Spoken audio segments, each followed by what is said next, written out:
عليكم ورحمة الله وبركاته. الحمد لله نحمده ونستعينه ونعوذ بالله من شرور أنفسنا ومن سيئات أعمالنا.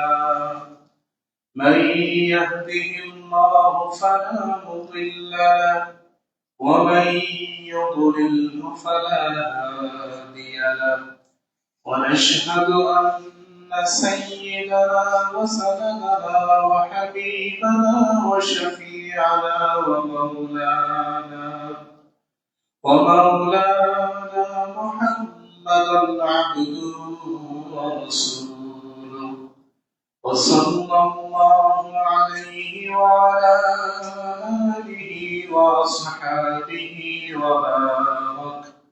وبارك وسلم تسليما كثيرا. أما بعد، فأعوذ بالله من الشيطان الرجيم. بسم الله الرحمن الرحيم. يا أيها الذين آمنوا اتقوا الله وقولوا قولا سديدا يصلح لكم أعمالكم ويغفر لكم ذنوبكم، ومن يطع الله ورسوله فقد فاز فوزا عظيما. على الحمد والصلاة যাবতীয় প্রশংসা আল্লাহ আলামিনের জন্য, তিনি আজকে আমাদেরকে পৃথিবীর সর্বশ্রেষ্ঠ জায়গা মসজিদে নিয়ে আসার তৌফিক দান করেছেন। এজন্য আমরা অন্তর থেকে বলি আলহামদুলিল্লাহ। আলহামদুলিল্লাহ।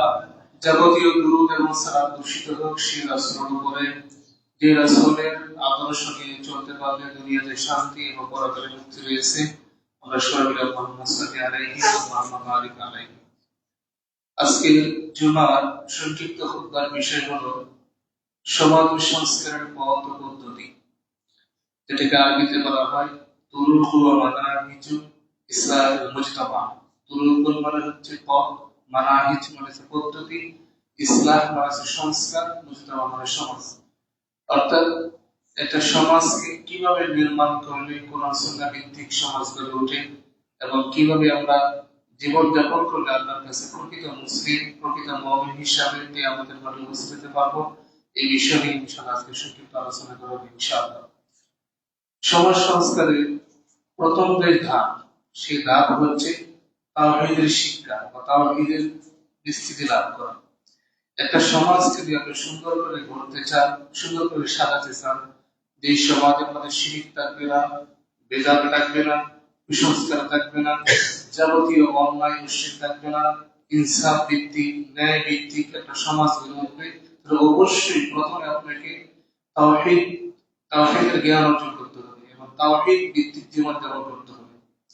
কারণ আল্লাহ রাব্বুল আলামিনের কোরআনের প্রথম যে বলছেন ফাআলাম আন্নাহু লা ইলাহা ইল্লাল্লাহ, ফাআলাম তুমি আগে এই বিদ্যা অর্জন করো, এই জ্ঞান অর্জন করো, লা ইলাহা ইল্লাল্লাহ, আল্লাহ ছাড়া কোনো সত্যিকার অর্থে কোনো মাবুদ নেই। অর্থাৎ এই আয়াত প্রমাণ করে যে আপনাকে লা ইলাহা ইল্লাল্লাহ জ্ঞান অর্জন করতে হবে, আপনাকে জেনে বুঝে ঈমান আনতে হবে। অর্থাৎ আমি তাওহীদপন্থী মুসলিম, আমরা অনেকেই দাবি করি যে তাওহীদের জনতা, এই কথাটা ব্যাপকভাবে প্রচার করা হয়। আদৌ কি মানুষ তাওহীদের জনতা বা তাওহীদের জনতার সংখ্যা কত, এটা প্রশ্ন থেকে যায়।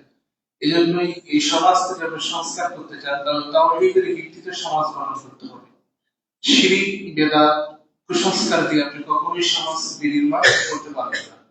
তো সমাজ সংস্কারের প্রথম ধাপ যদি হয় তাওহীদ, তাহলে তাওহীদের দাওয়াত মানুষকে বেশি দিতে হবে এবং তাওহীদের ভিত্তিতে সমাজটাকে গড়ে তুলতে হবে।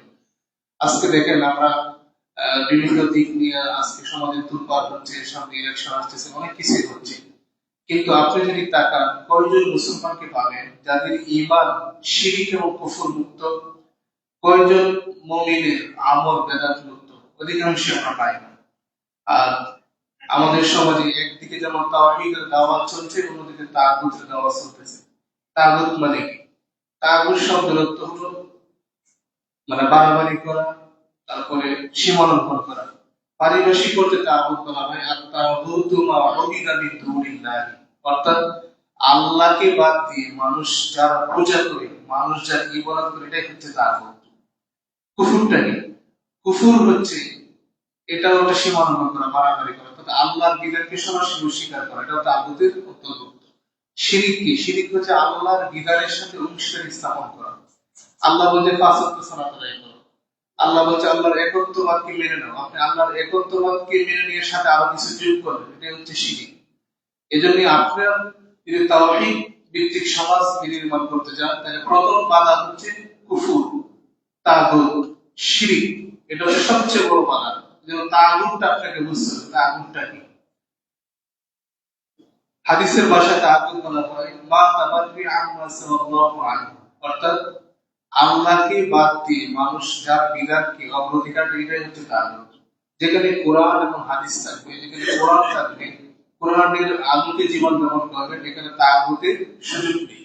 আর আপনি যখনই ইসলামকে নিয়ে বাড়াবাড়ি করবেন, ইসলামের বিধানকে বাদ দিয়ে অন্যের বিধান নিয়ে আপনি সমাজে প্রতিষ্ঠিত করতে চাইবেন, তখন আপনি তাগুতের অন্তর্ভুক্ত হয়ে যাবেন। আর যখন আপনি তাগুতের অন্তর্ভুক্ত হবেন বা তাগুতটাকে প্রতিষ্ঠিত করার জন্য আপনি কাজ করবেন, তখন ঈমান বিল্লাহ, আল্লাহর উপর ঈমানটা অটোমেটিক্যালি কেটে যাবে। যেমন আল্লাহ বলেন ফামাই ইয়াকফুর বিত-তাগুতি ওয়া ইউমিন বিল্লাহি ফাকাদ ইসতামসাকা বিল উরওয়াতিল উসকা। সূরা বাকারা ফামাই ইয়াকফুর বিত-তাগুত, যে ব্যক্তি তাগুতকে অস্বীকার করবে, অর্থাৎ তাগুতের প্রতি অস্বীকার বা তাগুতের প্রতি ঈমান আনা যাবে না, ওয়া ইউমিন বিল্লাহ, তার উপর আল্লাহর প্রতি ঈমান আনবে, ফাকাদ ইসতামসাকা বিল উরওয়াতিল উসকা, সে এমন এক শক্ত বা কঠিন হাতল ধারণ করবে যা কখনোই ভেঙে যাওয়ার নয়। তার মানে হচ্ছে আপনাকে তাগুত অস্বীকার করে ঈমান আনতে হবে। আমরা যে বললাম যে লা ইলাহা ইল্লাল্লাহ, এর দুটো পার্ট রয়েছে। একটা হচ্ছে লা ইলাহা ইল্লাল্লাহ, এখন যে লা ইলাহা এটা হচ্ছে তাগুত, অর্থাৎ লা ইলাহা আল্লাহ ছাড়া, অর্থাৎ পৃথিবীতে আল্লাহ ছাড়া যত দেব দেবী, যত মূর্তি পূজা, যত কিছু রয়েছে আল্লাহর নামে হয়ে থাকে, সবকিছু তাগুতের অন্তর্ভুক্ত। এই যে লা ইলাহা, আল্লাহ ছাড়া কোনো কিছুই নেই, এই যে অস্বীকৃতি, এটা আপনার হৃদয় থেকে দিতে হবে। ওয়াইকুমিন বিল্লাহ, তারপর আমার প্রতি ঈমান আনতে হবে। এখন একজন মানুষ, আমরা কথায় কথায় বলি যে পাঁচ ওয়াক্ত সালাত আদায় করে, সিয়াম পালন করে, হজ আদায় করে, যাকাত দেয়, সবকিছু করে, কিন্তু সে কোনো না কোনো ভাবে তাগুতের সাথে জড়িত, সে কোনো না কোনো ভাবে শিরকের সাথে জড়িত, সে কোনো না কোনো ভাবে কুফরের সাথে জড়িত, তাহলে তার ঈমানটা কখনোই বিশুদ্ধ ঈমান হবে না, বিশুদ্ধ তাওহীদ হবে না। আর যদি তার ভিতরে বিশুদ্ধ তাওহীদ প্রবেশ না করে তার অন্তরের মধ্যে, তাহলে তার অন্তরে পরিপূর্ণ ঈমান প্রবেশ করতে পারবে না। পরিপূর্ণ ঈমান যদি কারোর ভিতরে না আসে, তার দ্বারা এই সমাজ সংস্কার করা এবং নিজেকে সংস্কার করা কখনোই সম্ভব নয়। সমাজ সংস্কারের প্রথম ধাপ যে তাওহীদের ভিত্তি, এই তাওহীদ নিয়ে যদি আমরা আলোচনা করি বা তাওহীদ দিয়ে গোষ্ঠী পাথর দিয়ে আমাদের সমাজকে যদি আমরা যাচাই বাছাই করি, আমরা বলি ৯২% মুসলমানের দেশ, ৮০-৮৫% মুসলমানের দেশ, আপনি দেখবেন যে শতকরা ২০-২৫ জন মানুষকে পাবেন না যারা তাওহীদ রুবুবিয়্যাত, তাওহীদ উলুহিয়্যাত, তাওহীদ আসমা ওয়া সিফাত বুঝেন। অধিকাংশ আলেম উলামা যারা বিশাল বড় বড়, ওনারাও তাওহীদ আসমা ওয়া সিফাত, তাওহীদ রুবুবিয়্যাত, তাওহীদ উলুহিয়্যাত এই বিষয়ে জ্ঞান নেই, তাহলে সাধারণ মানুষ তো বহুত দূরের কথা। সুতরাং যারা সমাজের নেতৃত্ব দিবে, যারা এই সমাজকে সংস্কার করবে, যারা এই সমাজকে ইসলাহ করবে, তাদের ভিতরে যদি তাওহীদের জ্ঞান না থাকে, তাহলে আপনি সমাজটা কিভাবে নির্মাণ করবেন? এজন্য প্রকৃত মুসলিম হতে হলে, প্রকৃতভাবে আপনাদের ইসলামী সমাজটা, অবশ্যই আপনাকে তাওহীদ দিয়ে সমাজকে বিশুদ্ধ করতে হবে। কারণ একটা মানুষের কাছে যখন আল্লাহর সিফাত, আল্লাহর জাত, আল্লাহর রুবুবিয়্যাত, আল্লাহর উলুহিয়্যাত, আল্লাহ সম্পর্কে স্পষ্ট ধারণা না থাকবে, তখন সেই ব্যক্তি মাদারীকে সিজদা করতে এক মিনিটও দ্বিধাদ্বন্দ্ব করবে না। সে মনে করবে এটাও তো ভালো কাজ, আমি তো সিজদা করতেছি মাদারী, খারাপ তো আর কিছু করতেছি না। আর যখন তার ভিতরে আল্লাহর ভয় থাকবে, একাত্মবাদের ভয় থাকবে, পরকালের ভয় থাকবে, আল্লাহ কেমন, আল্লাহ কত কোটি শাস্তি দিতে পারেন, আল্লাহ কত দয়াময়, মানুষের প্রতি দয়া করতে পারেন, এই যে আনুগত্যের ক্ষেত্রে আল্লাহর ভালোবাসা এবং ইসলামের বিধান পালন না করলে কি পরিমাণ শাস্তি হয়, এই যে তার আল্লাহর ভয়, তাকওয়া, এইটা যতক্ষণ পর্যন্ত তাওহীদের ভিত্তিতে ভিত্তিতে মানুষের অন্তরে প্রবেশ না করা যাবে, আর এর ভিত্তিতে যতক্ষণ পর্যন্ত সমাজ পরিচালিত না হবে ততক্ষণ পর্যন্ত আপনি এই সমাজকে সংস্কার করতে পারবেন না। এজন্যই আমরা যে ঈমানটা আনবো, সেই ঈমানের প্রথম দাবি হচ্ছে আপনাকে শিরক মুক্ত ঈমান আনতে হবে, আপনাকে কুফর মুক্ত ঈমান আনতে হবে, আপনাকে তাগুত মুক্ত ঈমান আনতে হবে। আজকে আমরা অনেক জ্ঞানী মানুষদেরকে দেখতে পাচ্ছি তাদের ঈমানে কুফর নেই, তাদের ঈমানে শিরক নেই, কিন্তু কোনো না কোনো ভাবে তাগুতের সাথে আমরা জড়িত হয়ে যাচ্ছি, তাগুতকে প্রতিষ্ঠা করার জন্য আমরা কাজ করতেছি, কিন্তু এটা আদৌ একজন মুসলমানের দ্বারা কখনোই সম্ভব নয়। আজকে আমরা সামনে ইলেকশন, আমরা দেখতে পাচ্ছি যে একটা মানুষ 10 টাকার চা, 20 টাকার চা বা 100 টাকার মানে গিফট করলে মানুষ একদিকে ঘিরে যাচ্ছে। জি না, একজন তাওহীদপন্থী মুসলমান কখনোই আল্লাহকে বাদ দিয়ে অন্যের দিকে ঝুঁকতে পারে না। কথার কথা আপনাদেরকে বলতেছি, দেখেন আজকে যারা মানে নির্বাচনী প্রচারণা করেন, ক্যানভাসারি করেন, যাই কিছু করতেছেন, সে কিন্তু একটা ম্যান্ডেট নিয়ে কাজ করতেছে, তার ভিতরে কিন্তু একটা ম্যান্ডেট আছে। ঠিক আছে, কি যে আমার যে নেতা বা আমার যে আদর্শ, আমার যে দলের আদর্শ, এটাকে সমাজে প্রতিষ্ঠিত করতে হবে। যেই যেই ধারা রাজনীতি করে সেই ধারাকে সমাজে প্রতিষ্ঠিত করার জন্য সকাল সন্ধ্যা মানে সারাটা দিন সে পেরেশানি, এর পিছনে তার অর্থ, এর পিছনে তার সম্পদ, এর পিছনে তার সময়, সব কিছুই সে ব্যয় করতেছে কি জন্য? তার নেতার আদর্শকে সমাজে বাস্তবায়ন করতে হবে, তার দলীয় আদর্শকে সমাজে কি করতে হবে? বাস্তবায়ন করতে হবে। তার এজেন্ডা নিয়ে সে রাত দিন কাজ করতেছে, তার টাকা পয়সা সম্পদ মাথার গাম পায়ে ফেলে সারা দিন ছোটাছুটি করতেছে। কিন্তু অপর থেকে আপনি দেখেন যে আমাদের সর্বোচ্চ উত্তম আদর্শ নিয়ে কি মুহাম্মদ সাল্লাল্লাহু আলাইহি ওয়াসাল্লাম, লাকাদ কানা লাকুম ফি রাসূলিল্লাহি উসওয়াতুন হাসানাহ, নিশ্চয়ই তোমাদের জন্য সর্বোত্তম আদর্শ হচ্ছে মুহাম্মদ সাল্লাল্লাহু আলাইহি ওয়াসাল্লাম।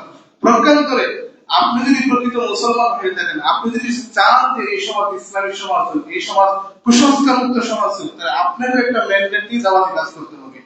কিভাবে? যে ব্যক্তি যার আদর্শ নিয়ে কাজ করতেছে তার একটা উদ্দেশ্য থাকে যে আমার এই নেতার আদর্শকে আমি সমাজে বাস্তবায়ন করবো, বা আমার নেতাকে আমি পার্লামেন্টে কি করতে চাই? দেখতে চাই। অনুরূপ ভাবে আপনি তার বিপরীতে, তাগুতের বিপরীতে তাওহীদের দাওয়াত নিয়ে যদি মাঠে নামেন, তাহলে আপনি যদি কালিমার দাওয়াত নিয়ে মাঠে নামেন, আপনি যদি সমাজ সংস্কারের দাওয়াত নিয়ে মাঠে নামেন, আপনি যদি কিছু সময় ব্যয় করেন, হাদিসের ভাষাটা কি? লা গুদওয়াতুন ফি সাবিলিল্লাহি আও রাওহাতুন খায়রুম মিনাদ দুনিয়া ওয়া মা ফিহা। আল্লাহ রাসূল বলছেন, কেউ যদি সকালে বা সন্ধ্যায় কিছু সময় আল্লাহ রাস্তায় ব্যয় করে এই দুনিয়া এবং দুনিয়ার মাঝখানে যা কিছু আছে সবচেয়ে উত্তম। সুবহানাল্লাহ, কত বড় কথা! আপনি যদি সকালে বা সন্ধ্যায় বিকালে যে কোনো সময় একটা কোরআনের আয়াত, একটা হাদিস আপনার উদ্দেশ্যে যদি থাকে যে আমি এই লোকটাকে সংস্কার করে আল্লাহর পথে নিয়ে আসবো, এই সমাজটাকে আমি সংস্কার করতে চাই, এই সমাজ থেকে আমি শিরক বেদাত কুফরকে বিতাড়িত করতে চাই, এই একটা ম্যান্ডেট, এই একটা লক্ষ্য নিয়ে যদি আপনি মাঠে নামেন, আর যদি 10 মিনিট 20 মিনিট আধা ঘন্টা 1 ঘন্টা সময় যদি আপনি আল্লাহর রাস্তায় দেন, যে ওই ব্যক্তি, যেই ব্যক্তি সমাজে তার বেতার আদর্শকে বাস্তবায়ন করতে যায়, যে ব্যক্তি তার দলীয় এজেন্ডাকে সমাজে বাস্তবায়ন করতে যায়, ওই ব্যক্তি থেকে আপনি হাজার গুণে উত্তম। সুবহানাল্লাহ। কিন্তু এই বুঝটা আপনার ভিতরে আসতে হবে। এই বুঝ যদি আপনার ভিতরে না আসে, এবং নবীওয়ালা যে দল, নবী আলাইহিস সালাম দুনিয়াতে এসেছিলেন যে দাওয়াত নিয়ে, তাগুতের বিরুদ্ধে, কুফরের বিরুদ্ধে, শিরকের বিরুদ্ধে, এই মূর্তিগুলোকে ভেঙে দেওয়ার জন্য যে দাওয়াত নিয়ে এসেছিলেন, ওই যে দাওয়াত এবং আপনার একই দাওয়াত, কিন্তু আপনার ভিতরে সেই রাসূলের আদর্শটাকে নিয়ে আসতে হবে। যে আমার নবী দাওয়াতের জন্য কত কষ্ট করেছেন, আমার পূর্ববর্তী নবীগণ, আমাদের পূর্ববর্তী রাসূলগণ এই সমাজে ইসলামকে বাস্তবায়ন করার জন্য, এই সমাজে একমাত্র আল্লাহর দ্বীনকে বিজয়ী করার জন্য কত কষ্ট তারা করেছেন। আজকে আমরা মুসলমানের সন্তান, মুসলমানের সন্তানের কাল মাস বিভিন্ন মানুষের আদর্শকে সমাজে বাস্তবায়ন করার জন্য কত কষ্ট আমরা করতেছি। মারামারি, হানাহানি, কাটাকাটি, এর উদ্দেশ্য একটাই যে আমার দলীয় এজেন্ডাকে বাস্তবায়ন করতে হবে। আমার দল যদি ক্ষমতায় যায়, আমি এখান থেকে কিছু সুযোগ সুবিধা কি করবো? পাবো। এখান থেকে আমি কিছু বেনিফিট লাভ করতে পারবো। কিন্তু বন্ধুগণ, আপনি যদি পরকালীন বিশাল চিন্তাকে সামনে নিয়ে আসেন যে আমার এই জীবন ক্ষণস্থায়ী জীবন, আমার এই জীবন ছোট জীবন, আমি যদি আমার পরকালীন জীবনে সুখী হতে চাই, আমি যদি আমার পরকালীন জীবনে মুক্তি পেতে চাই, তাহলে আমারও একটা ম্যান্ডেট থাকা দরকার, আমারও একটা লক্ষ্য উদ্দেশ্য থাকা দরকার। সেই লক্ষ্য উদ্দেশ্যটা কি? আমি পৃথিবীতে যেভাবে জীবন যাপন করে না কেন, সুখে থাকি দুঃখে থাকি, আমার একজন আদর্শ রয়েছে মুহাম্মদ সাল্লাল্লাহু আলাইহি ওয়াসাল্লামের আদর্শ। সেই আদর্শকে বাস্তবায়ন করার জন্য যা যা করা দরকার আমি তাই করব। এই ম্যান্ডেট বা এই লক্ষ্য উদ্দেশ্য যদি আপনার ভিতরে থাকে, আপনি ইনশাআল্লাহ সফল হবেন। রাসূল সাল্লাল্লাহু আলাইহি ওয়াসাল্লাম বলেন, কোন ব্যক্তির দাওয়াতের মাধ্যমে যদি একজন মানুষ পরিবর্তন হয়, সেটা লাল বোর্ডের চাইতেও উত্তম। সুবহানাল্লাহ। তারপরে রাসূল সাল্লাল্লাহু আলাইহি ওয়াসাল্লাম বলেন, মান দাল্লা আলা খায়রি কাফাইলিহি, কারো দাওয়াতের দ্বারা যদি কেউ পরিবর্তন হয়, ওই ব্যক্তি নেক আমল করে যেই নেকি পাবেন আপনি তার একটা অংশ হবেন। সুবহানাল্লাহ। এমন কোন আয়াত বা এমন কোন হাদিস আছে যে আপনি কোনো নেতা বা কোনো তাগুতের আদর্শ বাস্তবায়ন করলে কিয়ামতের মাঠে এই পাবেন? পাবেন না। বরঞ্চ আপনার পরকাল হারাবে, আপনার ঈমান হারাবে, আপনার আমল হারাবে, আপনার সবকিছুই হারিয়ে যাবে। আপনি শূন্য হাতে দুনিয়া থেকে যেতে হবে। কিন্তু আপনার যদি ম্যান্ডেট থাকে যে আমি রাসূলের আদর্শ নিয়ে দুনিয়াতে চলবো, আমি রাসূলের বিধানকে দুনিয়াতে বাস্তবায়ন করবো, আমার যত কষ্টই হোক, আজকে যে সকালে সূর্য উদিত হয়েছে সেই সূর্য সন্ধ্যায় থাকবে না, আজকে যে রাত এসেছে সেই রাত কালকে থাকবে না। কিন্তু এই যে সময় চলে যাচ্ছে, দিন দ্বারা রাত দ্বারা দিন পরিবর্তন হচ্ছে, আপনার ভিতরে যদি একটা ম্যান্ডেট থাকে যে আজকের দিনে সপ্তাহে একদিন, একটা দিন আমি দাওয়াতি কাজ করবো, সপ্তাহে অথবা দিনে একটা হাদিস আমি মুখস্থ করেছি, এই হাদিসটা সমাজের ভিতরে আমি যাকে পাবো 10 টাকা একটা চা খাওয়ালাম, 5 টাকা একটা চা খাওয়ালাম, তার পিছনে 10 টাকা ব্যয় করলাম, এটা যদি পরকালীন উদ্দেশ্য হয়, বিশ্বাস করেন আল্লাহ আপনাদের অফুরন্ত নিয়ামত রেখেছেন এবং আপনি একজন সমাজ সংস্কার ব্যক্তি হতে পারবেন। প্রকান্তরে আমরা যদি সমাজের যেদিকে যাচ্ছি সেদিকে যদি যাই, তাহলে আমাদের পরকাল হারাবে, আমাদের ঈমান আমল সবকিছু হারিয়ে যাবে। যা বলছিলাম বন্ধুগণ, যে সমাজ সংস্কারের দ্বিতীয় ধাপ হচ্ছে, প্রথম ধাপ হচ্ছে তাওহীদ। তাওহীদের ভিত্তিতে মানুষকে দাওয়াত দিতে হবে এবং এই তাওহীদ নিজের অন্তরের মধ্যে ফিটিং করতে হবে। দ্বিতীয় হচ্ছে মুতাবিআতুর রাসূল। এই সমাজকে যদি আপনি সংস্কার করতে চান, তাহলে কোন ব্যক্তির আদর্শ নয়, একমাত্র মুহাম্মদ সাল্লাল্লাহু আলাইহি ওয়াসাল্লামের আদর্শ নিয়ে আপনাকে কাজ করতে হবে। মুহাম্মদ সাল্লাল্লাহু আলাইহি ওয়াসাল্লামের আদর্শ আপনার ইবাদত বন্দেগী, জীবন যাপনের, আপনার জীবনের সার্বভৌমত্ব, আপনার জীবনের 24টা ঘন্টা সেই আদর্শের উপরে আপনাকে রাখতে হবে। যেহেতু কোরআন আল্লাহ বলছেন লাকাদ কানা লাকুম ফি রাসূলিল্লাহি উসওয়াতুন হাসানাহ, আর কোরআনের আয়াতে আল্লাহ বলছেন ইয়া আইয়ুহাল্লাযীনা আমানু আতিউল্লাহ ওয়া আতিউর রাসূল ওয়া লা তুবতিলু আমালাকুম। ইয়া আইয়ুহাল্লাযীনা আমানু, হে বিশ্বাসীগণ, আতিউল্লাহ, তোমরা আল্লাহকে মান্য করো, ওয়া আতিউর রাসূল, রাসূলকে মান্য করো, ওয়া লা তুবতিলু আমালাকুম, তোমাদের আমলগুলি বাতিল করিও না। তার মানে আমরা শিখতে পারলাম, প্রথম হচ্ছে আপনার বিশুদ্ধ ঈমান তাওহীদের ভিত্তিতে। আর এই আয়াত আল্লাহ তাআলা ঈমানদারগণকে ডেকে বলেন ইয়া আইয়ুহাল্লাযীনা আমানু, হে বিশ্বাসীগণ, তোমরা যারা তাওহীদের ভিত্তিতে ঈমান এনেছো, তোমরা যারা শিরক বর্জন করেছো, কুফর বর্জন করেছো, তাগুত বর্জন করেছো, মনে রেখো আমল যখন তুমি করবা একমাত্র রাসূলের আদর্শ নিয়ে তোমাকে আমল করতে হবে।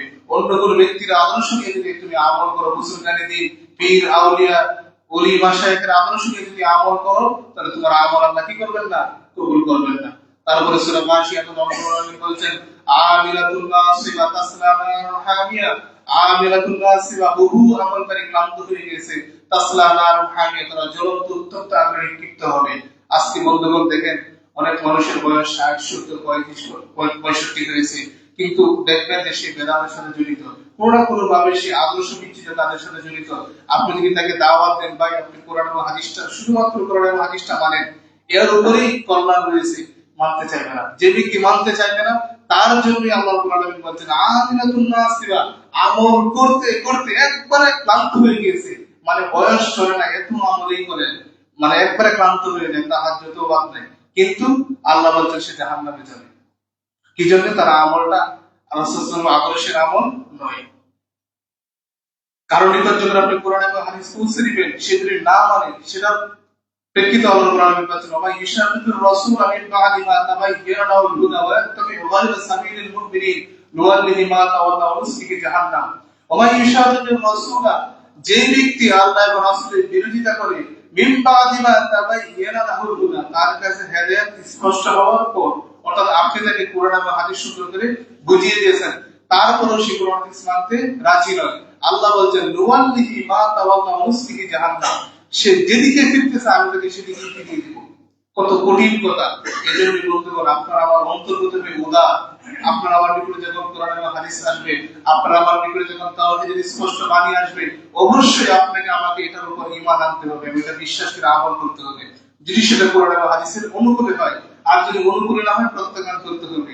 আর যদি আপনি কোরআন হাদিসের অনুকূলে, কোরআন এবং হাদিসের স্পষ্ট বিধান রয়েছে, আপনি যদি প্রত্যাখ্যান করেন, আল্লাহ বলছেন নুওয়াল্লিহি মা তাওয়াল্লা, যেদিকে সে ফিরতে চায় আমি তাকে সেদিকেই ফিরিয়ে দিব। এজন্য আমরা ঈমান আনছি, কিন্তু সেই ঈমানটা যখনই বিশুদ্ধ ঈমান হবে, অবশ্যই আপনার আমার নিকট কোরআন এবং হাদিস থাকবে সর্বোচ্চ প্রাধান্য। একটি হাদিস বলে রাসূল সাল্লাল্লাহু আলাইহি ওয়াসাল্লামের কাছে তিনজন ব্যক্তি আসলেন, স্ত্রীর কাছে এসে বললেন যে আখবিরনি, আমাদেরকে রাসূলুল্লাহ সাল্লাল্লাহু আলাইহি ওয়াসাল্লাম ইবাদত সম্পর্কে কিছু বলেন। তখন রাসূলুল্লাহ স্ত্রীগণ বলেন যে রাসূলুল্লাহ এই ইবাদত করতেন। তখন একজন বললেন যে আল্লাহ রাসূল হচ্ছেন কত বড় মানুষ, মা তাকাদ্দামাল্লাহু গুফরানাহু ওয়া তাকাদ্দামা মিন যামবিহি, তার আগের পিছের সকল পাপ ক্ষমা। আমরা কি এত কম আমল করলে চলবে? একজন বলল যে আমি সারা বছর সিয়াম পালন করব, আসুমু আমাদান ওয়ালা উফতিরু, আমি সারা বছর কি করব? সিয়াম পালন করব, কখনোই সিয়াম বা রোজা ভঙ্গ করব না। আরেকজন বলল লা তাযাওয়াজু আমাদান, আমি কখনোই বিবাহ শাদী করব না। আরেকজন বলল আমি সারা রাত তাহাজ্জুদের সালাত আদায় করব, কোনোদিন তাহাজ্জুদ ছাড়ব না। এই মুহূর্তে যারা রাসূলুল্লাহ সাল্লাল্লাহু আলাইহি ওয়াসাল্লাম চলে আসলেন, এসে বললেন যে মা তাকুলু, তোমরা কি এমন এমন বলেছো? তখন তারা বলল নাম, হ্যাঁ আমরা এমন এমন বলেছি। রাসূলুল্লাহ বলছেন এটা আমার আদর্শ নয়। আমি বিবাহ করেছি, আমার সংসার রয়েছে, আমি সিয়াম পালন করি, আমি সিয়াম ভঙ্গ করি, আমি রাতে তাহাজ্জুদ করি, আবার তাহাজ্জুদ ছেড়ে দেই। সুতরাং এই হাদিস দ্বারা বোঝা যায় যে অতিরিক্ত বাড়াবাড়ি কোনো কিছু ইসলাম গ্রহণ করে না। আপনি আমল করবেন এমন একটা পদ্ধতিতে আমল করেন যেই পদ্ধতি রাসূলুল্লাহ সাল্লাল্লাহু আলাইহি ওয়াসাল্লামের হবে, এমন একটা মধ্যম পন্থা অবলম্বন করে আপনি সমাজে চলেন যেই মধ্যম পন্থা অবলম্বন করলে আপনার ঈমান, আমল, আকীদা সবকিছুই ঠিক থাকে। যেহেতু আল্লাহ কোরআনে বলেছেন ওয়াকাযালিকা জাআলনাকুম উম্মাতান ওয়াসাতান লিতাকুনু শুহাদা আলান নাস, আমি এই জাতিকে মধ্যমপন্থী জাতি হিসাবে তৈরি করেছি। অর্থাৎ আমরা হচ্ছে মধ্যমপন্থী জাতি, আমরা সবকিছুর মধ্যে আমাদেরকে মধ্যম পন্থা অবলম্বন করতে হবে। আজকে এক প্রকার লোক যারা সমাজে মারামারি করে যে মারো কাটো আর সমাজে ইসলাম প্রতিষ্ঠা করো, তারা কখনো ইসলামী দল নয়। যেমন খারিজিগণ যেই আকীদার ভিত্তিতে আলী রাদিয়াল্লাহু আনহুকে হত্যা করেছিলেন, যে উগ্রপন্থী বা মারামারি, এটা থেকে অবশ্যই আমাদেরকে পরিহার করতে হবে। আজকে সমাজে হত্যা, খুন, রাহাজানি সবকিছু একাধারে চলছে। আরেক কথা হচ্ছে মুতাজিলা, মানে শুধু দাওয়াত দাও, ইসলামের আর কোনো আদর্শ মানার দরকার নেই। আর আমরা যারা সালাফি বা মধ্যমপন্থী অবলম্বন করে ঈমান আনি, আমাদের নিকট ঈমান হৃদয়ে স্বীকৃতি, মুখে বিশ্বাস করা, বাস্তবায়ন, এই তিনটা ঈমানের অংশ। আর যারা খারিজি তিনটাকে ঈমানের মূল হিসাবে গণ্য করেন। যেমন আপনার এই হাতটা এখানে অসুস্থ হয়েছে, আপনাকে হাতটা কেটে ফেলে দিবেন না চিকিৎসা করবেন? চিকিৎসা করতে হবে। আহলে হাদিসদের আকীদা হচ্ছে আপনার যখন কোন অঙ্গ প্রত্যঙ্গ অসুস্থ হবে, এটা চিকিৎসা করে ঠিক করতে হবে। মুসলমানদের ভ্রান্তি বেড়াজারে অনেক কিছু রয়েছে, এটা দাওয়াতের মাধ্যমে সংশোধন করতে হবে। কিন্তু খারিজদের আকীদা হচ্ছে আপনার এখানে সমস্যা হচ্ছে কেটে ফেলে দেন। এই আকীদা আমাদেরকে পরিহার করতে হবে। আর যারা মুতাজিলা, তাদের মানে আমলের কোনো দরকার নেই, শুধু ঈমান আনলেই হলো। এই আকীদা পরিহার করে আপনার আমার নিকটে ঈমানটাকে তাসদীক বিল জানান ওয়া ইকরার বিল লিসান ওয়া আমল বিল আরকান। তাসদীক বিল জানান হৃদয়ে বিশ্বাস, ওয়া ইকরার বিল লিসান মুখে স্বীকৃতি, ওয়া আমল বিল আরকান কর্মে বাস্তবায়ন। এটা হচ্ছে আহলে হাদিসের মূল ঈমানের দাবি। ইয়াজিদু বিত তাআতি, আনুগত্যের দ্বারা ঈমান বাড়ে, ওয়া ইয়ানকুসু বিল মাসিয়াতি, এবং গুনাহের দ্বারা ঈমান কমে। আজকে একজন মুসলমান যে পাঁচ ওয়াক্ত সালাত আদায় করে এক ওয়াক্ত সালাত যদি ছেড়ে দেয়, তাকে হত্যা করা যাবে? নাউজুবিল্লাহ, হত্যা করা যাবে না। এক ওয়াক্ত সালাত যদি সে ছেড়ে দেয়, তার সেটা গুনাহের কাজ করলো, তাকে দাওয়াতের মাধ্যমে সংশোধন করতে হবে। আর খারিজিরা কি নাকি এক ওয়াক্ত সালাত ছেড়ে দিয়ে তাকে হত্যা করো, কারণ তারা ঈমান আমলটাকে ঈমানের মূল হিসেবে গণ্য করে। এজন্য আমাদের সর্বপ্রকার ভ্রান্তির বেড়াজালকে পরিহার করে বিশুদ্ধ ঈমান আনতে হবে। কিসের ভিত্তিতে? তাওহীদের ভিত্তিতে। দ্বিতীয় সমাজ সংস্করণের কাজ হচ্ছে মুতাবিআতুর রাসূল, জীবনের সর্বক্ষেত্রে একমাত্র রাসূলের আদর্শকে প্রাধান্য দিতে হবে। সেই আদর্শ কিভাবে সমাজে বাস্তবায়ন করা যায়, কিভাবে মানুষের নিকট প্রচার করা যায়, সেই ম্যান্ডেট নিয়ে দাওয়াতে কাজ করতে হবে। তৃতীয় নাম্বার হচ্ছে ইসলামের দ্বীনিয়া, ধর্মীয় সংস্কার।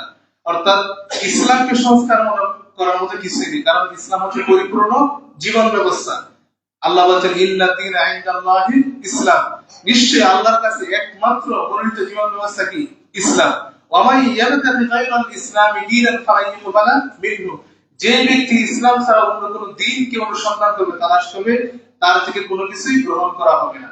তাহলে ধর্মীয় সংস্কারটা কি? ধর্মীয় সংস্কার হচ্ছে ওই প্রথমটাই, অর্থাৎ শিরক, কুফর, বিদআত, কুসংস্কার, যেগুলো ধর্মের নামে চলে। যেগুলো কিসের নামে চলে? ধর্মের নামে চলে। আপনি কি বলতে পারবেন যে ইসলামী গণতন্ত্র? এই কথা বলা যাবে না, কারণ ইসলামী গণতন্ত্রের জায়গা নেই। যেরকম ভাবে আপনি বলতে পারবেন না যে ইসলামী পতিতালয়, পতিতালয় মানেই তো হারাম, আর আপনি কি বলতে পারবেন ইসলামী পতিতালয়? পারবেন না। ইসলামটাকে যেন ইসলামের ভাষা দিয়ে মানুষের কাছে বোঝানো যায়, এটাই হচ্ছে ধর্মীয় সংস্কার। মূল যে ইসলাম রয়েছে, যে ইসলামের কথা রাসূলুল্লাহ সাল্লাল্লাহু আলাইহি ওয়াসাল্লাম বিদায় হজের ভাষণে বলে গেছেন, তারাকতু ফীকুম আমরাইন লান তাদিল্লু মা তামাসসাকতু বিহিমা কিতাবাল্লাহি ওয়া সুন্নাতা নাবিয়্যি।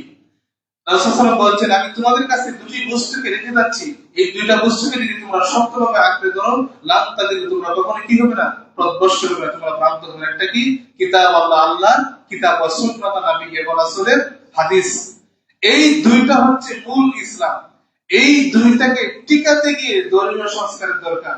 আজকে যে সমাজে মাজার নির্মিত হয়েছে, আজকে যে সমাজে পীরের খানকা নির্মিত হয়েছে, আজকে ইসলামের নামে কত কিছু চলতেছে, ইসলামের অর্থনীতি, ইসলামিক এই সেই, এই যে মৌলিক যে ইসলামকে বাদ দিয়ে তারা ইসলামের নামে ব্যবসা করে বা ইসলামের নাম দিয়ে যেগুলো চালায়, ওই জিনিসটা থেকে ইসলামকে মৌলিকভাবে ফিরিয়ে নিয়ে আসা হচ্ছে ধর্মীয় সংস্কার। অর্থাৎ আপনার আমার মূল জায়গা থাকবে কি? কোরআন। দ্বিতীয় জায়গা হচ্ছে বিশুদ্ধ হাদিস। এই জন্য আমরা বলে থাকি যে আসুন পবিত্র কোরআন ও সহিহ হাদিসের আলোকে জীবন করি। এই স্লোগানটার ভিতরে মূল হচ্ছে কোরআনের যে বিধান, সেই বিধানটাকে মূলভাবে ধরা, যেটা রাসূল বিদায় তাদের ভাষণে বলে গিয়েছিলেন, বিশুদ্ধ হাদিস। আর বিশুদ্ধ কথা আমরা কি জন্য বলি? আজকে সমাজে একটা কথা যখন মানুষের কাছে বলা হয়, হাদিস বলে চালিয়ে দেওয়া হয়, এটা রাসূলের হাদিস। আপনি সহিহ হাদিস দিয়ে যাচাই করে দেখেন, অনেক আমল টিকবে না, অনেক আমল কি করে না, কোরআনের আমলে টিকে না। ওই যে টিকে না, ওই জিনিসটাকে টিকানোর জন্য বিশুদ্ধ হাদিস। এজন্য ধর্মীয় সংস্কার মধ্যে কোরআন এবং হাদিস, এই কোরআন এবং হাদিসের মৌলিক যে ধারা, সেই ধারাকে মানুষের মধ্যে প্রতিষ্ঠিত করা। যতদিন পর্যন্ত কোরআন এবং হাদিসের মৌলিক ধারাকে সমাজে প্রতিষ্ঠিত করতে না পারবে, নিজের মধ্যে, পরিবারের মধ্যে, সবকিছুর মধ্যে, ততদিন পর্যন্ত মানুষ সমাজ সংস্কারের মূল ধারাতে ফিরে আসতে পারবে না। সমাজ সংস্কার আরেকটি বিষয় হচ্ছে ইসলাহুন নাফস, নিজেকে সংশোধন করা, নিজেকে সংস্কার করা। এটা কিভাবে আপনি করবেন? কোরআন আল্লাহ রাব্বুল আলামিন বলেছেন, ইয়া আইয়ুহাল্লাযীনা আমানু কু আনফুসাকুম ওয়া আহলিকুম নার, হে বিশ্বাসীগণ, কু আনফুসাকুম, তুমি নিজেকে জাহান্নাম থেকে বাঁচাও, ওয়া আহলিকুম নার, তোমার পরিবারকে জাহান্নাম থেকে বাঁচাও। এখানে হচ্ছে ইসলাহুন নাফস, বা নিজেকে সংশোধন করা, সংস্কার করা। এই বিষয়গুলো আমরা অনেকেই বুঝি না। আজকে আমরা সমাজে ছড়িয়ে ছিটিয়ে পড়েছি, মানে দাওয়াত দেওয়া যায়, কিন্তু আপনি যে দাওয়াতটা দিবেন, সেই দাওয়াতটা একটা নির্দিষ্ট লক্ষ্য উদ্দেশ্যের মাধ্যমে মানুষকে দাওয়াত দিতে হবে। এর মধ্যে প্রথম যে তাওহীদের ভিত্তিতে আমরা শিখে দেওয়া, দাওয়াত দেওয়া। দ্বিতীয় বিষয় হচ্ছে মুতাবিআতুর রাসূল, রাসূলের আদর্শ নিয়ে চলা। তৃতীয় বিষয় হচ্ছে ইসলাহুদ দুনিয়া, মূল যে ইসলাম আছে, এই মূল ইসলামের ভিতরে যেন অন্য কিছু প্রবেশ করতে না পারে, এজন্য একটা বৃহৎ পরিসরে দাওয়াতে কাজ করতে হবে। চতুর্থ হচ্ছে ইসলাহুন নাফস, নিজেকে সংশোধন করা, পরিবারকে সংশোধন করা। আপনি নিজে যদি ইসলামের উপরে না থাকেন, যতই দাওয়াতি কাজ করেন, তখন আপনি নিজের দায়ী। কারণ একজন মানুষ সালাত আদায় করে, সিয়াম পালন করে, হজ করে, সবকিছু করে, কিন্তু তার পরিবার বেহায়াপনা, বেপরদায় চলাফেরা করে। সে মসজিদে একবারে সামনে কাতারে এসে বসে সবকিছু করে, কিন্তু সে সুদের সাথে জড়িত, তখন সে দায়ী হয়ে যাবে। এজন্য আল্লাহ কোরআনে বলেছেন, কু আনফুসাকুম, মানে নিজেকে জাহান্নাম থেকে কি করো, বাঁচাও। আগে নিজেকে সংশোধন করো, নিজেকে সংস্কার করো। এই নিজেকে সংস্কার করতে গিয়ে আপনাকে পূর্ণাঙ্গ ইসলাম আপনার ভিতরে ফিটিং করতে হবে, আপনার পরিবারের ভিতরে ফিটিং করতে হবে, তখন আপনি সমাজটা পরে আসবে। পঞ্চম ধাপ হচ্ছে ইসলাহুত তালিমিয়া, বা শিক্ষা সংস্কার করা। এটা আজকে আমাদের সমাজে খুবই ভয়াবহ অবস্থা। আপনি দেখেন, স্কুল, কলেজ, বিশ্ববিদ্যালয় সবকিছুতে আপনি যান, ইংলিশ, বাংলা সবকিছু পড়ানো হচ্ছে, ওখানে সুদের অঙ্ক পড়ানো হয়। নাউজুবিল্লাহ, সুদের অঙ্ক পড়ানো হয় না, চক্রবৃদ্ধি খাদ্যের সুদ, হারে সুদ পড়ানো হয়। একবারে জায়ান্ট স্ক্রিনে বোর্ডে লিখে লিখে সুদ পড়ানো হচ্ছে। এটা কি ইসলামী শিক্ষা? এটা ইসলামী শিক্ষা নয়। আজকে আমাদের দেশের শিক্ষা ব্যবস্থা যদি ইসলামী শিক্ষা ব্যবস্থার মূল ধারায় থাকতো, তাহলে আপনারা যে ক্লাস 8, 9, 10 বা ইন্টারমিডিয়েটে কি অঙ্ক শিখতো, জাকাতের অঙ্ক, কিসের অঙ্ক শিখতো? জাকাতের অঙ্ক শিখতো, ইসলামী অর্থনীতি শিখতো, যে কত সম্পদ আপনার কাছে হলে কত ভাগ যাকাত দিতে হয়, এবং নফল যাকাত কি, ফরজ যাকাত কি, এগুলো আপনার ছেলে শিখতো। কিন্তু আমরা দুর্ভাগ্য, আমরা বলি যে জাতি হিসেবে মুসলিম জাতি বা দেশ হিসেবে মুসলিম দেশ, কিন্তু আদৌ কি আমাদের স্কুল, কলেজ, বিশ্ববিদ্যালয়ে পড়ানো হয় না? পড়ানো হয় না।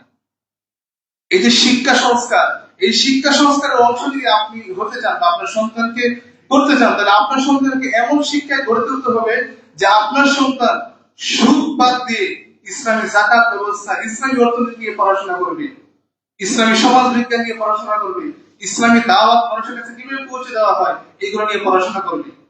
ইবনে আব্বাস রাদিয়াল্লাহু আনহু বলেন, কুরআন জাদীদ, কুরআন হচ্ছে নতুন। এই কথাটার ভাষা আমরা বুঝি না। অর্থাৎ পৃথিবীতে এমন কোন বিষয় নেই, পৃথিবীতে এমন কোন মানে জ্ঞানের ধারা নেই যে জ্ঞানের দ্বারা কোরআন থেকে নেওয়া হয় না। প্রত্যেকটা বিষয়ে মানে পূর্ণাঙ্গ বিষয় কোরআনের মধ্যে রয়েছে। আপনি সমাজ চালাবেন কোরআনে আছে, আপনি অর্থনীতি চালাবেন কোরআনের মধ্যে রয়েছে, আপনার পরিবার চালাবেন সেটা কোরআনের মধ্যে রয়েছে, আপনি দেশ গঠন করবেন এটা কোরআনের মধ্যে রয়েছে, আপনি সারা পৃথিবীর সার্বভৌমত্ব কিভাবে চালাবেন সেটা কোরআনের মধ্যে রয়েছে। এই যে মূল ধারা, এই ধারা যদি আপনি ফিরে না আসেন তাহলে আপনি কখনো এই সমাজকে বিনির্মাণ করতে পারবেন না। আজকে আমাদের এক্সিডেন্ট ভাইরা বলছেন যে আমরা সম্প্রতি বসে সবকিছু ঠিক করে ফেলবো। জি না, আপনি যেই সমাজ ব্যবস্থা 50 বছর ধরে চলতেছে, যেই সমাজ ব্যবস্থা 70 বছর ধরে চলতেছে, যে সুদী অর্থনীতির সাথে মানুষ ওতপ্রোতভাবে জড়িত, এগুলো আপনি একদিনে ঠিক করতে পারবেন? পারবেন না। এটাকে যদি আপনি ঠিক করেন, এই সুদী অর্থনীতিকে যদি দূর করতে চান, তাহলে আপনার এমন একদম অর্থনীতিবিদ তৈরি করতে হবে যেই অর্থনীতি দিয়ে গোটা দেশকে পরিচালনা করতে পারবে, ইসলামী অর্থনীতি দিয়ে। যে অর্থনীতি দিয়ে মানুষের সাম্য অধিকার প্রতিষ্ঠা করা হয়, সেই অর্থনীতি দিয়ে তারা কথা বলবে। আজকে দেখেন আমরা অনেকেই মুখ দিয়ে বলতেছি যে ক্ষমতায় গেলেই মনে হয় সব ঠিক হয়ে যাবে। জি না, কিছুই ঠিক হবে না ভাই। ঠিক যদি করতে হয়, আপনার সন্তানকে এমন ভাবে গড়ে তুলতে হবে, একবারে ক্লাস 1 থেকে শুরু করে 10 পর্যন্ত এমন একটা সিলেবাস প্রণয়ন করতে হবে যে সিলেবাসের মাধ্যমে সে ইসলামী অর্থনীতি শিখবে, কোরআন শিখবে, হাদিস শিখবে, সমাজ সংস্কার বিষয় সবকিছুই সে কোরআন থেকে শিখবে। কোরআনের মধ্যে কিছু নাই, সবকিছু রয়েছে কোরআনের মধ্যে। আল্লাহ বলেছেন আহাল্লাহুল বাইআ ওয়া হারামার রিবা, আল্লাহ তাআলা সুদকে হারাম করেছেন এবং ব্যবসা কি করেছেন? হালাল করেছেন। ব্যবসার অসংখ্য ধাপ কোরআনের মধ্যে রয়েছে, হাদিসের মধ্যে রয়েছে। বাইউল মুশতারাকা, অংশীদার ব্যবসা, একা ব্যবসা করা, কিভাবে আপনি মানে বিশাল আকারে বিজনেস করবেন বা একা বিজনেস করবেন, সামাজিক বিজনেস, রাষ্ট্রীয় বিজনেস, সবকিছু হাদিসের মধ্যে আছে। কিন্তু এই দাওয়াতটা দেয় কি? আজকে যদি আমাদের সেই মানের মানে বিশ্ববিখ্যাত মানের প্রতিষ্ঠান থাকতো ইসলামে, তাহলে ওই প্রতিষ্ঠানে কি আপনার সন্তান করতে পারতো যে কিভাবে ব্যবসা করলে আপনি বৈধভাবে ব্যবসা করতে পারবেন, কিভাবে আপনি অর্থনীতি দিলে আপনার অর্থনীতি শতভাগ বিশুদ্ধ থাকবে। কিন্তু আফসোস লাগে আমাদের সন্তানরা সকাল মানে বের হয়ে যায়, সকালে সন্ধ্যার সময় ফিরে আসে, সুদী অঙ্ক শিখে বাসায় ফিরে আসে। কি করে সুদ খাইতে হবে, কি করে সমাজে সুদকে বাস্তবায়ন করতে হবে, এই সুদ নিয়ে কি করে দেশ চলবে, এগুলো আমাদের স্কুল কলেজে শেখানো হয়। আজকে যদি আমরা মুসলিম হিসাবে নিজেকে গঠন করতে পারতাম, আমাদের সমাজনীতি, অর্থনীতি, আমাদের রাষ্ট্রীয় নীতি, আমাদের পরিবারের নীতি সবকিছু ইসলামের উপরে থাকতো, তাহলে সবকিছু ঠিক থাকতো। কারণ আল্লাহ কি বলছেন? ইন্না দীনা ইনদাল্লাহি ইসলাম, ইসলামই হচ্ছে আল্লাহর কাছে একমাত্র জীবন ব্যবস্থা। এই কথাটা আমরা বলি কোরআনের আয়াতটা, কিন্তু এই বাক্যটা কয়জন মানুষের ভিতরে অন্তর দিয়ে কাজ করে না। যখন আপনার অন্তরের ভিতরে ইসলাম নাফস, নিজেকে সংশোধন করতে পারতেন, নিজেকে একবারে একনিষ্ঠ মুসলিম বানাইতে পারতেন, আপনার অন্তরটা এই দ্বীনকে, ইসলামকে বুঝতো, তাহলে কখনোই সে অন্য কিছুর সাথে কম্প্রোমাইজ করতো না, তুলনামূলক করতো না। এজন্য বন্ধুগণ, আমাদেরকে এখন থেকেই সচেতন হতে হবে। সমাজ যদি আমরা সংস্কার করতে যাই, তাহলে প্রথম কি? তাওহীদ। প্রথম কি দিতে হবে?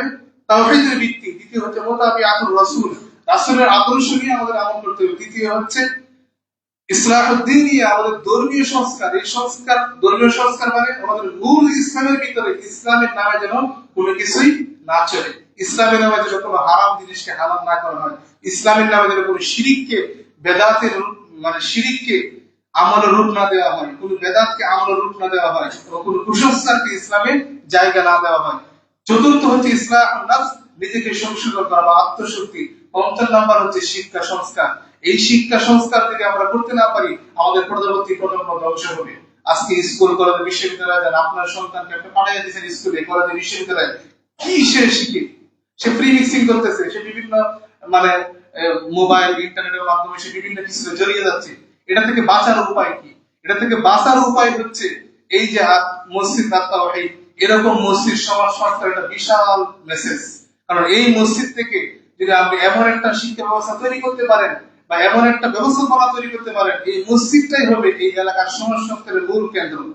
আপনি যদি সকালে একটা বক্তব্য তৈরি করেন, যে বক্তব্যে আপনার সন্তান আসবে, সে কোরআন শিখবে, হাদিস শিখবে, বা 1 থেকে 5 পর্যন্ত একটা সিলেবাস আপনি প্রণয়ন করতে পারেন, যেই সিলেবাসের মাধ্যমে আপনার বাচ্চা ছোট থেকেই গড়ে উঠবে যে তাওহীদের শিক্ষা কি, শিরিক কি, বেদাত কি, মূল ইসলাম কি।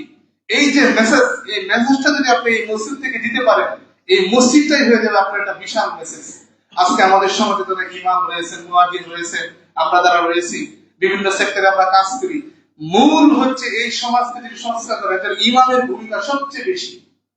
একজন ইমামে পারেন এই সমাজটাকে পরিবর্তন করতে, একজন ইমামের ভূমিকা সবচাইতে বেশি। কারণ তিনি মসজিদে 5 ওয়াক্ত সালাত আদায় করেন, তিনি মসজিদে সর্বক্ষণিক থাকেন, তিনি যদি একটা মসজিদে বক্তব্য ভিত্তিক পরিচালনা করেন, যে বক্তব্যে বাচ্চারা আসবে তাদেরকে হাতে ধরে কোরআন শেখানো হবে, হাতে ধরে হাদিস শেখানো হবে, তখন একটু বড় হবে তখন তাদেরকে হাদিসের যে মূল ভাষাগুলো, কোরআনের মূল ভাষাগুলো, আমরা সমাজে অনেক কিছু ব্যবহার করি না মৌলিক ভাষা, সেই ভাষাগুলো যদি আপনি তাদেরকে শিখিয়ে দিতে পারেন, পরিভাষাগুলো ইসলামের হয়, তাহলে এই সমাজ সংস্করণের সবচেয়ে বেশি ভূমিকা আমাদের ইমামগণই পালন করতে পারেন। কিন্তু ইমামগণকে আমরা মূল্যায়ন করি না। আজকে আমাদের সমাজে মুয়াজ্জিন বা ইমামদেরকে আমরা খাটো চোখে দেখি। কিন্তু এই সমাজকে যতটুকু আমরা ইসলাম, ঈমান, আমল শিখেছি, সবচেয়ে বেশি ভূমিকা কিন্তু ইমামদেরই থাকে। আমরা যদি আরেকটু সহানুভূতিশীল হই, একটা মসজিদ ভিত্তিক বক্তব্য পরিচালনা করতে পারি, যে বক্তব্যের মাধ্যমে বাচ্চারা সকালে আসবে, এসে প্রথম বাড়ি হবে কোরআনের বাড়ি, প্রথম বাড়ি কি হবে? কোরআনের বাড়ি। সে কোরআন শিখবে, হাদিস শিখবে, তখন এই সমাজ সংস্কার একটা বিশাল মেসেজ মসজিদ থেকে পেয়ে যাবে। কারণ রাসূলুল্লাহ সাল্লাল্লাহু আলাইহি ওয়াসাল্লাম বলেছেন, খায়রুকুম মান তাআল্লামাল কুরআনা ওয়া আল্লামা, তোমাদের মধ্যে সর্বোত্তম ওই ব্যক্তি যিনি কোরআন শেখান এবং কি করেন? শিক্ষা দেন। তা আপনার সন্তান যদি মসজিদে এসে কোরআনটা শিখে, তাহলে আপনার সন্তান সর্বোত্তম। যে ইমাম সাহেব শিক্ষা দিচ্ছেন বা যিনি শিক্ষক শিক্ষা দিচ্ছেন, তিনি হচ্ছেন সর্বোত্তম ব্যক্তি। এই সর্বোত্তম দুই ব্যক্তির সমন্বয়ে এই সমাজটা সংস্কার হবে। আর আপনি একা কখনো এই সমাজ সংস্কার করতে পারবেন না। অনেক কষ্টে মসজিদ নির্মিত হয়েছে আমাদের সমাজে, যেখানে সালাফি বাংলাদেশ মসজিদ হয়েছে, অনেক কষ্টে, অনেক সংগ্রাম মধ্যে হাজার পর একটা মসজিদ তৈরি হয়েছে। আমরা যদি এই মসজিদকে কিয়ামত পর্যন্ত জারি রাখতে চাই, আর যদি আমরা চাই যে এই মসজিদের মাধ্যমে এই সমাজ বিনির্মাণ হোক, এই মসজিদের মাধ্যমে তাওহীদের বাণী প্রচারিত হোক, এই মসজিদের মাধ্যম দিয়ে মূল ইসলামকে সমাজে প্রতিষ্ঠিত করব, অবশ্যই আপনাকে আমাকে এগিয়ে এসে এমন একটা পরিবেশ তৈরি করতে হবে, যেই পরিবেশের মাধ্যমে আমরা আমাদের সমাজকে, পরবর্তী প্রজন্মকে ইসলামের উপর টিকিয়ে রাখতে পারবো। আর যদি আমরা আমাদের পরবর্তী প্রজন্মের প্রতি গুরুত্ব না দিই, টিকিয়ে রাখতে না পারি, তাহলে আমাদের সবকিছুই একসময় ধ্বংস হয়ে যাবে। আল্লাহ রাব্বুল আলামিন যে কথাগুলো বলেছে আমাকে এবং আপনাদের সবাইকে এর উপর আমল করার তৌফিক দান করুন। আল্লাহুম্মা আমিন।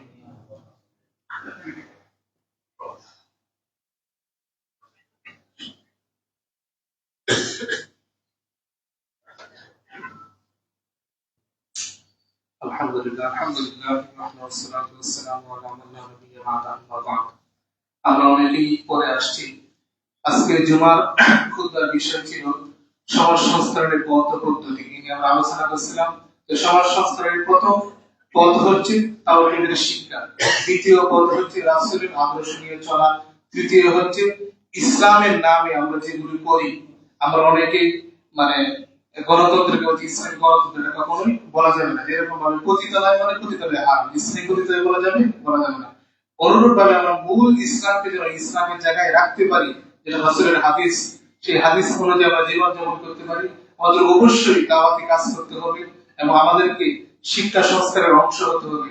আজকে আমাদের সমাজে শিক্ষার নামে যে কুসংস্কার চলতেছে, আমাদের সমাজে শিক্ষার নামে যে কুশিক্ষা চলছে, এই কুশিক্ষা বা এই অপ্রাসঙ্গিক শিক্ষাকে যদি আপনি বিতাড়িত করতে চান, তাহলে আমাদেরকে এগিয়ে এসে এমন একটা শিক্ষা ব্যবস্থা তৈরি করতে হবে, যে আমরা যাই কিছু করেছি আমাদের পরবর্তী প্রজন্ম, আমাদের পরবর্তী জেনারেশন যেন এমন শিক্ষা লাভ করতে পারে, যে শিক্ষা দিয়ে তারা শুধু সমাজ নয়, এই দেশটাকে ইনশাআল্লাহ পরিচালিত করতে পারবে। এজন্য আপনাকে আমাকে অবশ্যই এগিয়ে আসতে হবে।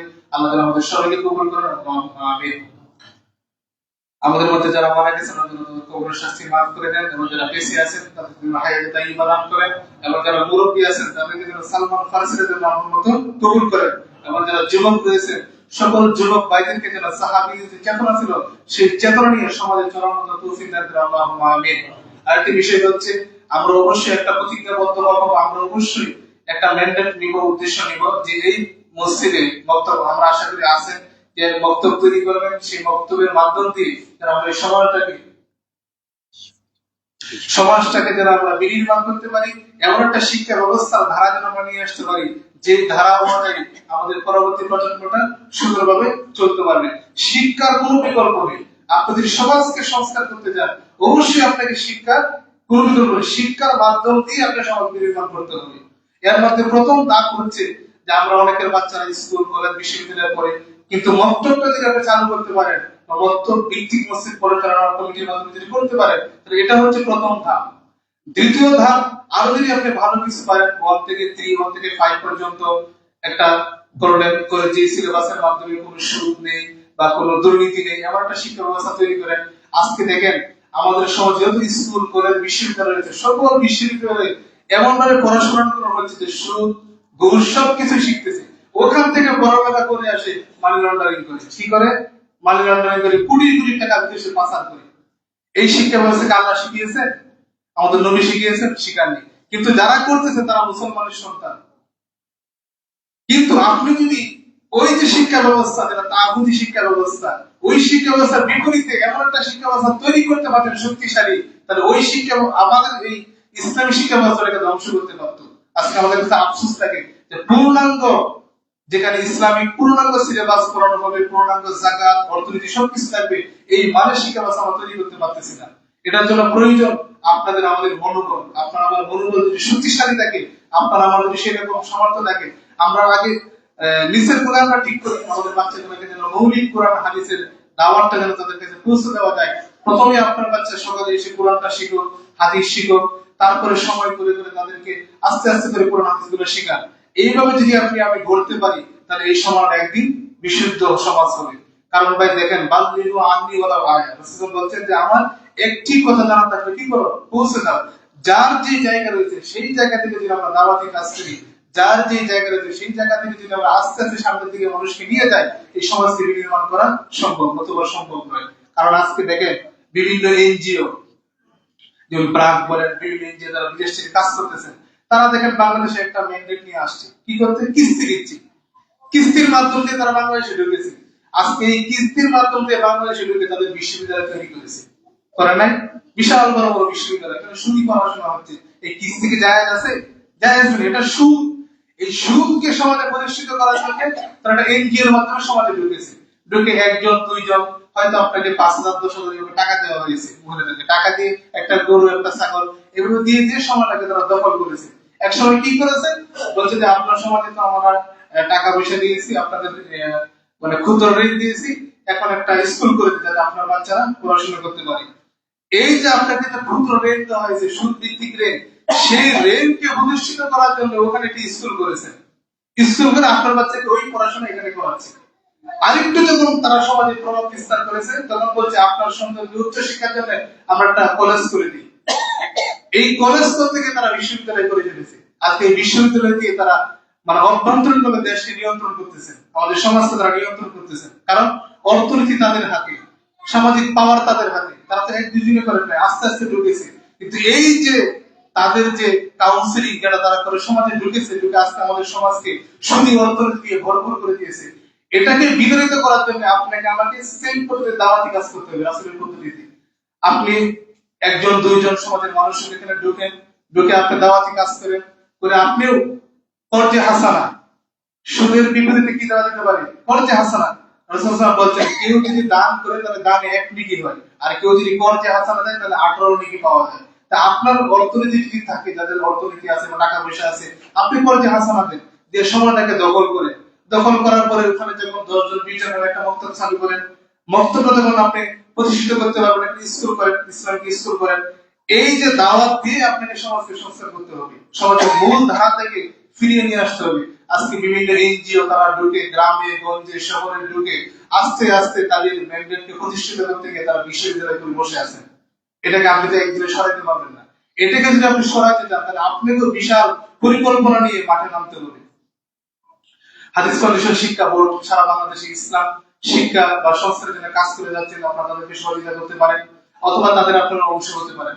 তারা দেখেন 1 থেকে 5 পর্যন্ত পূর্ণাঙ্গ সিলেবাস করেছেন, 5 থেকে 10 পর্যন্ত পূর্ণাঙ্গ সিলেবাস প্রণয়ন করা আছে। আপনি যদি তাদের শিক্ষা ব্যবস্থাটা সমাজে বাস্তবায়ন করতে পারেন, এখানে অনেক গবেষক আছেন, বড় বড় ইসলামিক স্কলার রয়েছে, তাদের সমন্বয়ে কিন্তু এটা করা হয়েছে।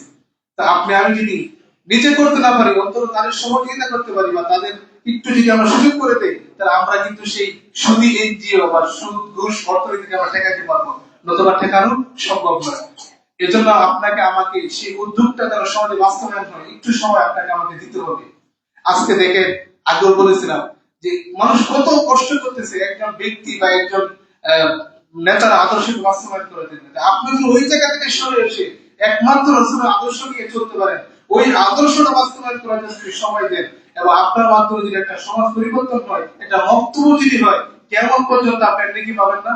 অবশ্যই পাবেন। আল্লাহ রাব্বুল আলামিন যেন আমাদের সবাইকে কবুল করেন, এবং এই সমাজ সংস্কারের মূল অংশ যেন আমরা হতে পারি, এবং আমরা যেন এই মূল দাওয়াতটা সমাজে প্রতিষ্ঠিত করে আল্লাহ রাব্বুল আলামিন আমাদের একটা সুন্দর সমাজ উপহার দেন। বিশেষ করে এই মসজিদগুলোর ভূমিকা সবচেয়ে বেশি। সহযোগিতা করবেন মসজিদগুলোকে এবং চেষ্টা করবেন যে মক্তবগুলো যেন স্থায়ীভাবে আরো শক্তিশালী হয়। মক্তব যত শক্তিশালী হবে তাদের শিক্ষা ব্যবস্থা তত ধ্বংস হবে। আর আপনি আমি যত এটাকে দুর্বল করব এই তাগুতি শিক্ষা ব্যবস্থা তত শক্তিশালী হবে। আল্লাহ বলেন আমাদের সবাইকে কবুল করেন, আল্লাহুম্মা আমিন। এবং এই মসজিদে যেন স্থায়ীভাবে আল্লাহ তাআলা একটি দাওয়াতি প্ল্যাটফর্ম হিসেবে কবুল করেন, আল্লাহুম্মা আমিন। এবং এই সমাজে যেন ইসলামী সমাজ হয়, মূল ধারার সমাজ যেন আমরা ফিরিয়ে নিয়ে আসতে পারি। এবং যারা কাজ করছে আমরা তাদেরকে সহযোগিতা করবো এবং যারা সামনে এগিয়ে আসছে তাদেরকে আমরা সর্বদা জানানোর সুযোগ করে দিব। আল্লাহ রাব্বুল আলামিন আমাদের সবাইকে কবুল করেন, আল্লাহুম্মা আমিন। আল্লাহুম্মা আগফির লাহু ওয়ারহামহু। আস্তাগফিরুল্লাহ লি ওয়া লাকুম ওয়া লিসাইরিল মুসলিমিন। আসসালামু আলাইকুম ওয়া রাহমাতুল্লাহ।